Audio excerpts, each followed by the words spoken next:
Oi pessoal, sou o professor Josimar e nós vamos continuar nosso curso de probabilidade, né? Mais uma vez com um problema muito interessante.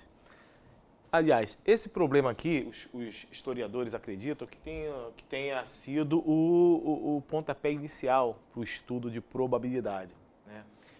Um frade italiano lançou esse problema e a partir dele acredita-se que os matemáticos da época se debruçaram sobre ele e desenvolveram toda a teoria de probabilidade. Começou a desenvolver, né, a teoria de probabilidade. Vamos ver aqui como é esse problema. Ele é conhecido como problema dos pontos. Um dos problemas mais antigos da teoria da probabilidade, conhecido como problema dos pontos, figura na obra do frade italiano Luca Pacioli. Viveu entre 1445 e 1517. Vamos ao enunciado. Num jogo entre duas equipes, as apostas somam 22 ducados. E são necessários 60 pontos para que uma delas seja vencedora. Sendo o jogo interrompido, quando uma equipe tem 50 pontos e a outra 30, como se deve dividir as apostas entre as duas equipes? Esse problema, na época, o próprio Pacioli apresentou como solução que as apostas deveriam ser repartidas da seguinte maneira: 50 para 30. Ou seja, o que significa isso? Que dividindo as apostas em 80 partes iguais, se tomaria 50 delas e daria à equipe que fez 50 pontos. Se tomaria 30 dessas 80 partes e se daria à equipe que fez 30 pontos.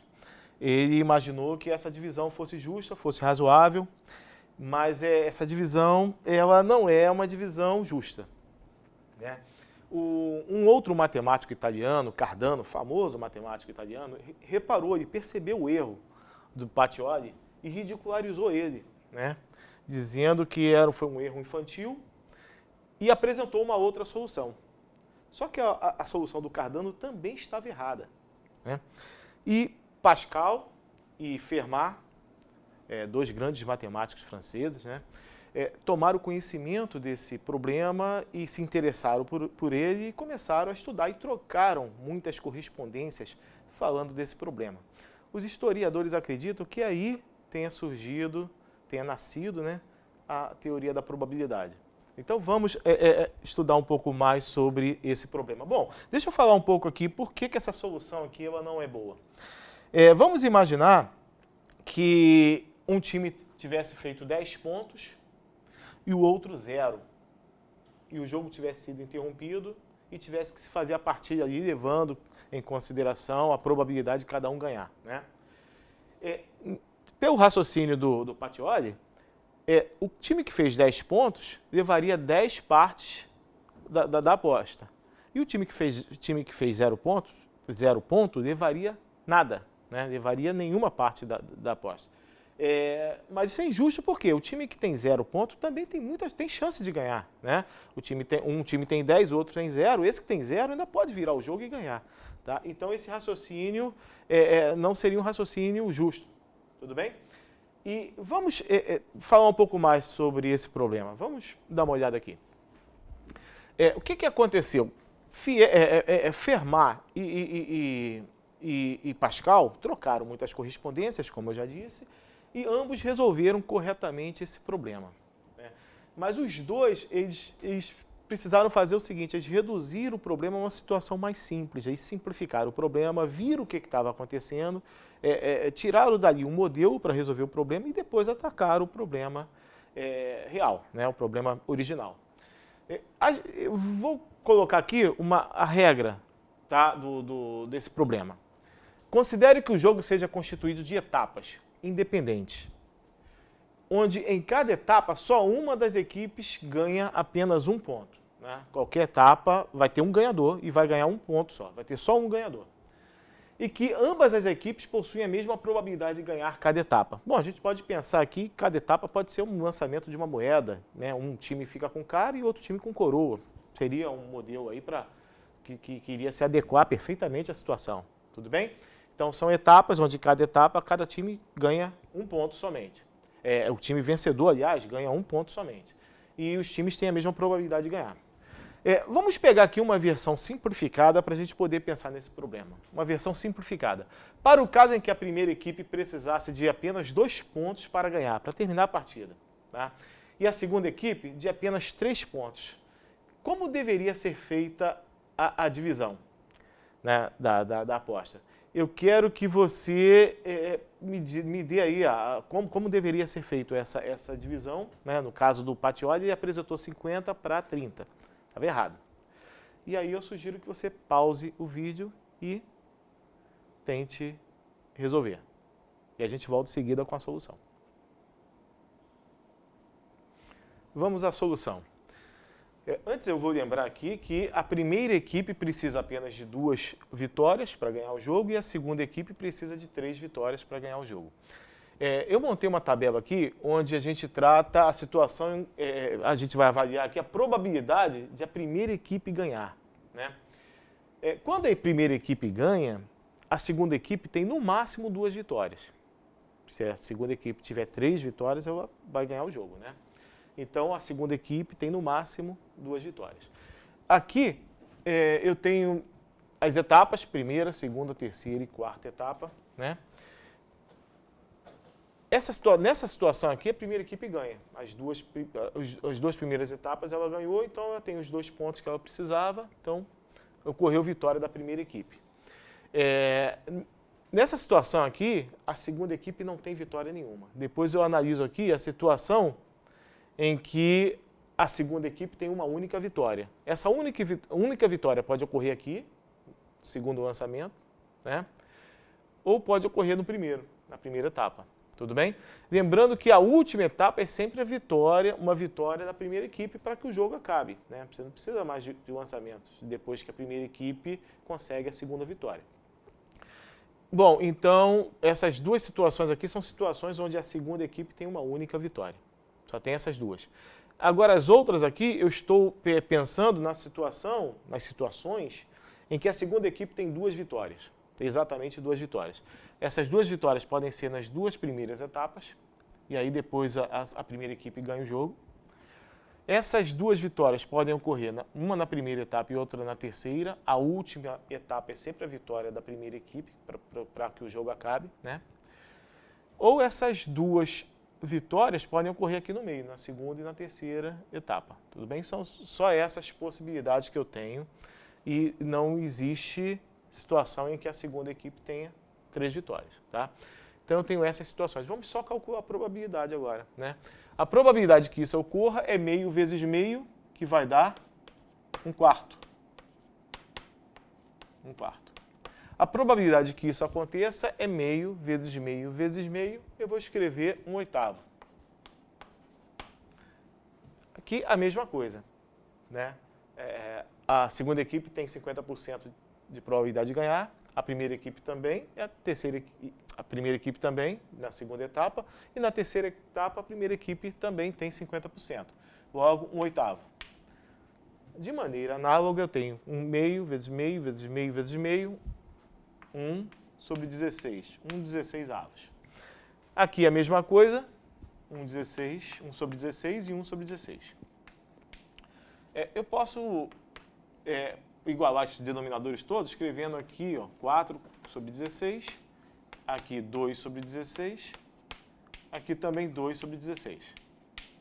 E aí, como eu estou diante do ou acontece isso, ou acontece isso, ou acontece isso, até a última situação, né, e essas situações são todas disjuntas, a gente está diante da regra do ou. Basta somar essas probabilidades parciais. Isso vai me dar 4 mais 2 mais 2, 4 mais 2, 6, mais 2, 8, 9, 10, 11. 11 sobre 16 é a probabilidade da primeira equipe ganhar, tá? Probabilidade da primeira ganhar. Logo, a probabilidade da segunda equipe ganhar é o complementar, que vai ser 5 sobre 16. Reparem bem que aqui a gente consegue concluir que a partilha, segundo nossos cálculos, deverá ser feita 11, da maneira 11 para 5. Ou seja, dividindo em 16 partes iguais, tomam-se 11 partes e dá para a primeira equipe, tomam-se 5 partes e dá para a segunda equipe. Tudo bem? Então, o problema está resolvido. Vamos a uma abordagem, uma solução mais geral. Aqui eu descrevo todas as possibilidades, tá? Com 4 lançamentos. Bom, primeiro, por que são 4 lançamentos? Por que em 4 lançamentos a gente resolve o problema, a gente encontra o ganhador do jogo? Não precisa de uma quinta, de uma quinta etapa, de um quinto lançamento. Veja bem, no caso limite, a primeira equipe, que precisa apenas de 2 pontos para ganhar, ela pode estar com uma vitória. E a segunda equipe, que precisa de 3 pontos para ganhar, ela pode ter 2 vitórias.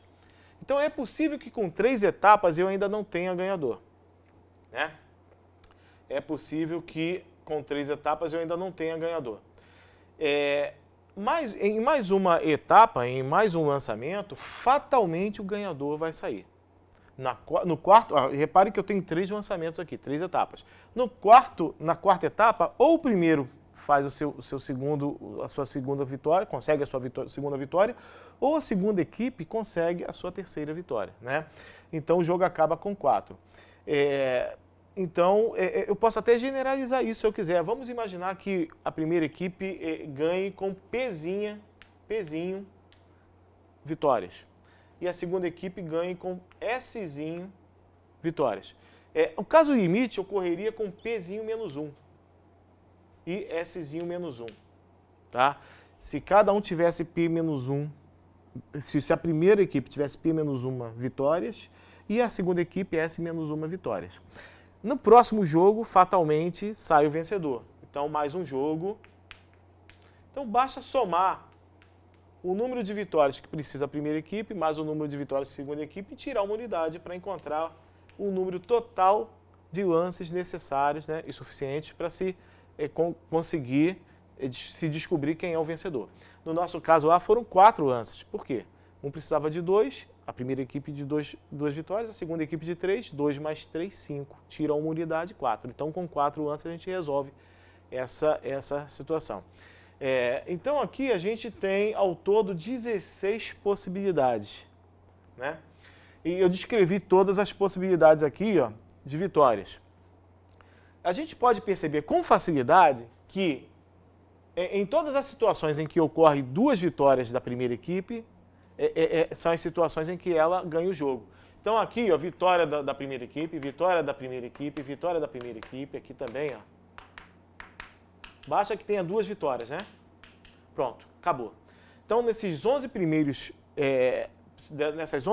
situações, a gente tem vitória da primeira equipe. Nas outras 5 situações, a gente tem vitória da segunda equipe. Então a gente percebe claramente que 11 para 5, conforme a gente tinha encontrado antes. Né? Agora, uma maneira mais geral de encontrar esse resultado, uma maneira mais forte, seria o seguinte: esse 16, ele surge de 2 possibilidades de vitória para a segunda etapa, para a primeira etapa, aliás, 2 possibilidades de vitória para a segunda etapa, ou a primeira equipe ou a segunda equipe, 2 para a terceira etapa e 2 para a quarta etapa, ou seja, 2 elevado à quarta, né? Que vai ser o denominador dessa nossa probabilidade aqui. 2 elevado à quarta é 16. Né? E o numerador? Vamos ver em que situação a primeira equipe ganha. Ela ganha quando ela tiver 2 vitórias. Então, dos 4 lançamentos, basta escolher 2 para que sejam vitórias da primeira equipe. Dos 4 lançamentos, basta escolher 3 para que eles se representem vitória da primeira equipe. Porque a primeira equipe ganha com 2 vitórias, ganha com 3 e ganha com 4. Né? E ganha com 4 também. Das 4 vitórias, combinação de 4, 4 a 4. Né? Fazendo essas contas aqui, a gente vai encontrar combinação de 4, 2 a 2 e 6. Combinação de 4, 3 a 3 é 4. E combinação de 4, escolhe 4, 1. Tudo isso sobre 16. E a gente chegaria ao resultado 11 sobre 16 sem precisar montar a tabela de uma maneira geral, mais geral, né? e poderia ser usado esse raciocínio para se atacar um problema mais complicado, com uma diferença.